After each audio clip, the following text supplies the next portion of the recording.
Hi guys, Rideshare PA here today. Beautiful cold Wednesday morning in Pennsylvania. First things first, I just want to again, like I do every video, say thank you to every single person that likes, subscribes, and comments to my channel.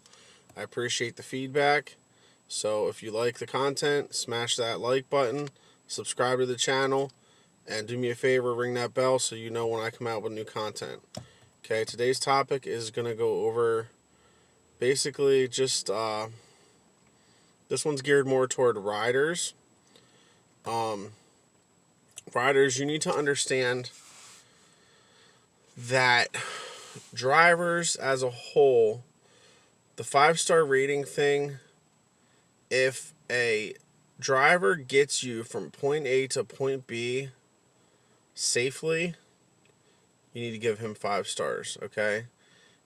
If he goes above and beyond, providing water, blah, blah, blah, whatever, you need to give him 5 stars, okay?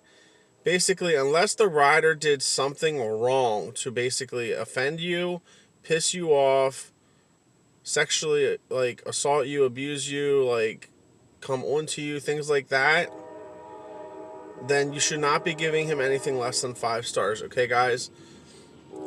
The rating system is set up so that way if drivers get under a certain rating, which I think it's a 4.6 or 4.5, Uber will actually deactivate them, okay, guys? So you giving a driver a bad rating, if he gets enough, will actually affect him, okay? This is why I always say to drivers, be careful what you say, be careful what you talk about in your car, okay? Things you should never talk about, politics and religion, okay? Unless the passenger starts it first. But again, some people are very pissy when it comes to people not agreeing with what they agree with. So I would steer clear of talking about politics or religion with any passenger. If they want to talk to you about it, feel free, but I would not view your opinions on those matters with a passenger because maybe they'll give you a bad review because you don't like what they like, okay? If you arrive at a location and you're already having issues with either finding the driver or finding the rider or finding the talking to them on the phone, not being able to find them saying, oh, well, I'm not there, I'm around the corner at this address or blah, blah, blah, or whatever. No. You wait, you cancel, you collect your 5, and you drive. Okay, guys? Because at the end of the day, if you're already having problems before you pick the passenger up, what's the chances they're going to give you a bad review when you actually get them in your car? If they get pissed off at you because you took too long, for whatever reason, okay, it goes against you. So 5-star ratings affect a couple things. It will affect the fact that you can get deactivated faster if you do not have a good rating. But it also goes Uber Pro, which doesn't really matter to a lot of drivers. Most drivers don't care about it unless they want to get the extra rewards. You need to be above a certain rating for that also.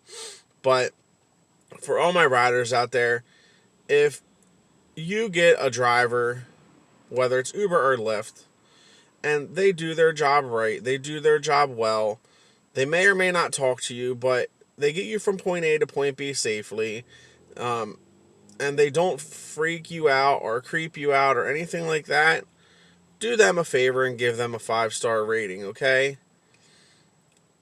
Because at the end of the day, our job is literally to get you from point A to point B safely and do it effectively.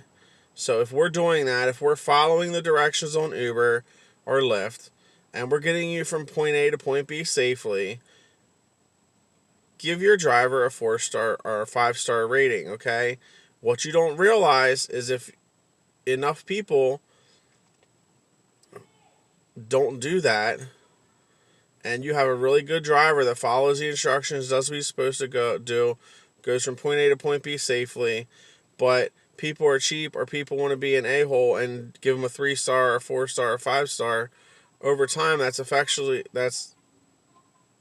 going to affect him and he could get deactivated for that. So if for any reason your drivers don't obey the rules of the road, speed, things like that, whatever, then yeah, give them a 4-star rating, a 3-star rating, or whatever.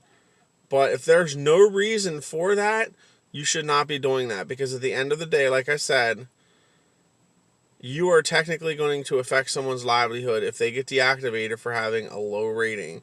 And you know there is some people out there that give low ratings just to get their money back on their ride. And if you have been affected by that, do me a favor and smash the like button on this video, because it's happened to me already. Somebody put in not a false report, but they gave me a 1-star rating, and they said something about the fact that my car was dirty. My car is never dirty. My car is always clean.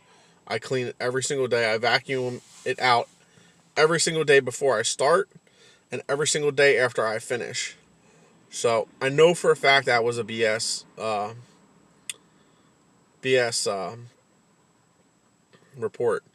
But like I said, guys, especially to the riders out there, we work hard for our money. Okay, some of us work 10, 12-hour days sometimes driving people around. So don't be an asshole. Give your driver a 5-star always. Okay, guys?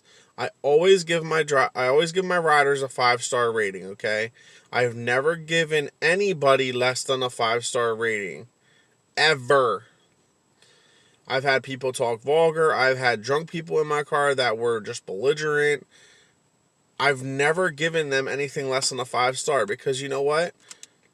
That's how people are. When they drink, they get a little loose, they get a little whatever. They didn't throw up in my car. They didn't piss me off. Okay? So, be nice to your drivers. Give them a 5-star rating. Alright, guys? Rideshare PA out. I hope everybody has a great week, and I will talk to you all tomorrow. Peace.